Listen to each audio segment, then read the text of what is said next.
नमस्कार, मैं हूं राज और आप देख रहे हैं प्योर पॉलिटिक्स। नरेंद्र मोदी ने 25 साल पूरे कर लिए हैं बतौर मुख्यमंत्री और बतौर प्रधानमंत्री। 25 साल का शासनकाल नरेंद्र मोदी का ये पूरा हो गया। अब देखिए, 25 साल के इस शासनकाल में नरेंद्र मोदी ने साबित कर दिया है कि जो नेतृत्व है वो विरासत से नहीं मिलती है, यह विश्वास से जन्म लेता है। आपके पिताजी प्रधानमंत्री हो, मुख्यमंत्री हो और आप प्रधानमंत्री या मुख्यमंत्री बन जाएं, ये एक अलग बात है। लेकिन एक बहुत ही हम्बल बैकग्राउंड से एक चाय बेचने वाले परिवार से ताल्लुक़ रखने वाले व्यक्ति का मुख्यमंत्री और प्रधानमंत्री बनना, ये अपने आप में काफ़ी महत्वपूर्ण है। देखिए, गुजरात के मुख्यमंत्री से लेकर भारत के प्रधानमंत्री तक उनकी यात्रा सिर्फ सत्ता की नहीं बल्कि व्यवस्था परिवर्तन की एक कहानी है, जहां शासन जो है वो मिशन बना, वो कोई अय्याशी का कोई जरिया नहीं था। जो विकास था वो धर्म बना और राष्ट्रभक्ति उनकी पहचान बनी। उन्होंने राजनीति को सेवा में बदला। लोग तो कहते हैं ना कि राजनीति हमारे लिए सेवा है, लेकिन उन्होंने दिखाया कि कैसे वो सेवा है। दिन रात 24/7 काम किया और भारत को वैश्विक मंच पर ऐसी ऊंचाई दी जहां अब दुनिया झुककर सुनती है।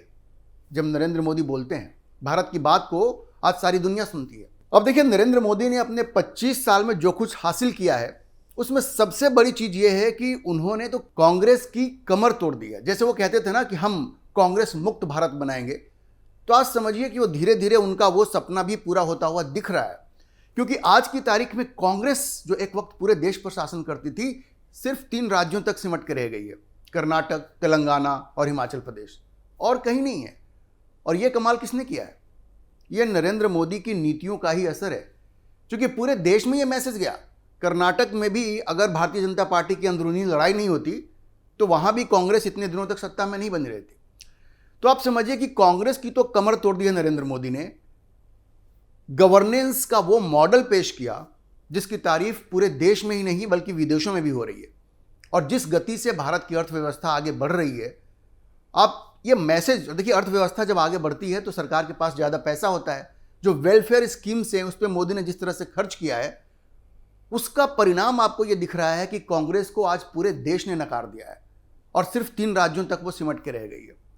और ये जो राहुल गांधी है, जो ये सपना देख रहे थे कि चूंकि वो एक ऐसे परिवार से आते हैं, वंशवादी परिवार से आते हैं, तो आसानी से प्रधानमंत्री बन जाएंगे। पिछली 3 बार से उनका ये सपना टूटता जा रहा है और आगे भी कोई संभावना नहीं है कि राहुल गांधी प्रधानमंत्री बन पाएंगे, क्योंकि नरेंद्र मोदी इस वक्त अपने पीक पर हैं और दूर दूर तक ऐसी कोई संभावना नहीं है कि राहुल गांधी उनको चुनौती दे पाएंगे। यह संभव ही नहीं लग रहा है। अब देखिए कि गुजरात में जब वो मुख्यमंत्री थे तो वहां उन्होंने इंडस्ट्रियल ग्रोथ का और वहां पे जो उन्होंने स्कीम शुरू किए, जिस वक्त गुजरात में मुख्यमंत्री बने थे उस वक्त भी 24 घंटे वहां बिजली नहीं आती थी। ये नरेंद्र मोदी की देन है कि वहां 24 घंटे बिजली आनी शुरू हो गई। उसके बाद प्रधानमंत्री बनने के बाद उन्होंने जो योजनाएं लागू की, जैसे डिजिटल इंडिया है, उज्ज्वला योजना है, पीएम आवास योजना है, जनधन अकाउंट है। आप सोचिए, इन योजनाओं ने भारत की तस्वीर बदल दी और गरीब से गरीब आदमी के पास भी आज एक बैंक अकाउंट है जिसमें सरकार पैसे जमा करवाती है अलग अलग स्कीम्स के तहत। चाहे कोई भी बेनिफिट हो, अब बीच में कोई दलाल नहीं है, सीधे पैसा उनके पास पहुंचता है। किसान निधि, वो जो उन्होंने शुरू की, किसानों को खेती के लिए जो पैसा दिया जाता है हर सीजन से पहले, ये सब अपने आप में ऐसा परिवर्तन हुआ है कि इससे पहले कभी नहीं हुआ। राजीव गांधी तो कहते थे कि केंद्र सरकार जो भी पैसा भेजती है सिर्फ 15 पैसा वहां तक पहुंच पाता है, लेकिन मोदी ने उसको चेंज किया। और कैसे चेंज किया? क्योंकि वो एक गरीब घर से आते थे, उन्होंने देखा कि ग्राउंड पे क्या होता है। तो इन चीज़ों को वही बदल सकता था जो ग्राउंड की रियलिटी से वाकिफ हो। चूंकि नरेंद्र मोदी इसको जानते थे, समझते थे, इसलिए उन्होंने ये क्रांतिकारी परिवर्तन किया। आज की तारीख में भारत का जो गरीब है उसको लगता है कि उसकी सोचने वाला भी कोई है और वो कोई और नहीं बल्कि इस देश का प्रधानमंत्री है। यह विश्वास जगह है। इसलिए मैं कहता हूं कि नरेंद्र मोदी को सत्ता से हटा पाना राहुल गांधी के लिए अभी बिल्कुल संभव नहीं लग रहा है। अच्छा देखिए, इस 25 साल के शासनकाल में चाहे वो गुजरात के मुख्यमंत्री हों या भारत के प्रधानमंत्री हों, वो हमेशा पहले वो गुजरात के सीईओ के रूप में अपने आप को प्रेजेंट करते थे और आज वो ब्रांड इंडिया के सीईओ के रूप में अपने आप को प्रेजेंट करते हैं। वो सिर्फ गवर्न नहीं करते, वो लीड करते हैं। वो मैनेजर नहीं है, वो एक लीडर हैं। और आज देखिए कि उनके नेतृत्व में भारत 4थी सबसे बड़ी इकॉनमी बन गई है। बहुत जल्द वो 3री सबसे बड़ी इकॉनमी भी बन जाएगी और आज की तारीख में फास्टेस्ट ग्रोइंग मेजर इकॉनमी है, फास्टेस्ट ग्रोइंग। और आप समझिए कि उन्होंने इस बात को समझा कि अगर चीन से मुकाबला करना है तो मैन्युफैक्चरिंग पे हमें ध्यान देना पड़ेगा, और उसके लिए उन्होंने PLI स्कीम जो शुरू किया और मेक इन इंडिया को जिस तरह से प्रमोट किया, आज भारत एक मैन्युफैक्चरिंग का हब बनता जा रहा है, खास करके मोबाइल के क्षेत्र में, और चीन को सीधी चुनौती मिल रही है। तो ये सब कैसे संभव हो पाया? इसलिए संभव हो पाया क्योंकि नरेंद्र मोदी ने एक CEO की तरह काम किया, अपनी एक टीम बनाई, सबको टारगेट दिया, और आज देखिए भारत किन ऊंचाइयों तक जा रहा है। आज देखिए आपकी इन्वेस्टर्स जो हैं वो भारत की तरफ देख रहे हैं, यहाँ पे आकर के बिजनेस कर रहे हैं, और अपने प्रधानमंत्रित्व काल में उन्होंने G20 का समिट भारत में करवाया। ये जो वंदे भारत ट्रेन्स जो चलती हैं वो आप देख लीजिए, चंद्रयान 3 की सफलता हुई, स्पेस में भारत ने इतना अचीव किया। तो ये सब कैसे हुआ? ये सब एक माइंडसेट है जहाँ पे एक CEO बैठा हुआ है टॉप पे, और वो सबके लिए उसने जिम्मेदारियां तय की हैं। भारत को एक ऐसे ही नेतृत्व की जरूरत थी। और आप देखिए डिफेंस में भी भारत बहुत तेजी से आगे बढ़ रहा है। मोदी ने आज से पहले किसी प्रधानमंत्री ने कहा था कि भारत का अपना इंजन होना चाहिए फाइटर जेट का, लेकिन नरेंद्र मोदी बिल्कुल फोकस करके कावेरी इंजन को आगे बढ़ा रहे हैं। और आप जानते हैं अमेरिका ने ये जो भारत के ऊपर टैरिफ लगाया है 50%, उसका भी कोई खास असर नहीं हुआ है, क्योंकि सारी एजेंसियां ये कह रही हैं कि भारत फास्टेस्ट ग्रोइंग इकोनॉमी बना रहेगा, 6.5 के आसपास भारत की GDP ग्रो करती रहेगी। और आप ये देखिए कि तेजस को और उसके बाद जो 5वीं पीढ़ी का जो लड़ाकू विमान है AMC है, उस पर भी भारत तेजी से काम कर रहा है। साफरान के साथ ये डील होने ही वाली है, तो भारत के पास बहुत जल्द अपना इंजन होगा। आज तक नहीं था, 80 के दशक से ये कोशिश हो रही थी, लेकिन उसको साकार किया है नरेंद्र मोदी ने। बहुत जल्दी कावेरी भी इस लायक हो जाएगा कि तेजस में हमें जनरल इलेक्ट्रिक के इंजन की जरूरत नहीं पड़ेगी, भारत का अपना इंजन होगा। और ये इसलिए संभव हो पाया क्योंकि नरेंद्र मोदी ने उस पर ध्यान दिया। आज तक किसी प्रधानमंत्री ने उस पर ध्यान नहीं दिया था। तो रक्षा में आत्मनिर्भरता भी इनकी एक महत्वपूर्ण पॉलिसी रही, और आज भारत आत्मनिर्भरता की तरफ देख रहा है रक्षा के क्षेत्र में। और जहां तक डिप्लोमेसी की बात है, आज नरेंद्र मोदी एक स्टेट्समैन के रूप में उभरे हैं। भारत की जो विदेश नीति है आज इतनी ताकतवर है कि हर देश भारत की सुनता है। ये डोनाल्ड ट्रंप आज जो कर रहे हैं वो तो सनकी आदमी है। उसने सिर्फ भारत को ही परेशान नहीं किया है, अपने सारे मित्रों को परेशान किया है, चाहे वो ब्रिटेन हो, जापान हो, यूरोपियन यूनियन हो, यूक्रेन हो, किसको परेशान नहीं किया उसने? सबको किया है। तो वो एक एबेरेशन है, वो एक अपवाद है।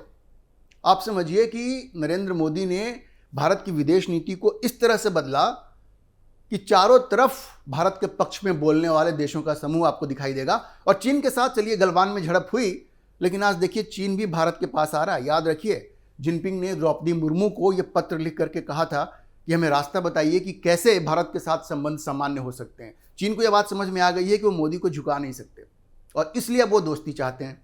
और पाकिस्तान जिस तरह से अमेरिका के करीब जा रहा है, तो बहुत तय है कि ये जो RIC ग्रुप की बात होती है ना, रूस, भारत और चीन की, वो बहुत जल्द एक हकीकत बनेगा। अब देखिए रूस से तेल खरीदने का जो फैसला था भारत का, वो मोदी ने बदला नहीं, चाहे ट्रंप ने जितना भी जोर लगाया और जितनी भी धमकियां दी। तो ये भी आपकी एक मजबूत विदेश नीति की पहचान है। और जैसा मैंने कहा G20 को यहाँ पे होस्ट किया, आज भारत ग्लोबल साउथ की आवाज बन चुका है। ये कैसे संभव हुआ? क्योंकि आप एक बड़े आर्थिक शक्ति के रूप में उभरे हैं, तब दुनिया आपको सीरियसली ले रही है, और तब ग्लोबल साउथ भी आपको अपना लीडर मानेगा। चीन के साथ कंपटीशन सीधा है भारत का, और चीन के साथ भारत भी एक ग्लोबल साउथ के वॉइस के रूप में उभरा है।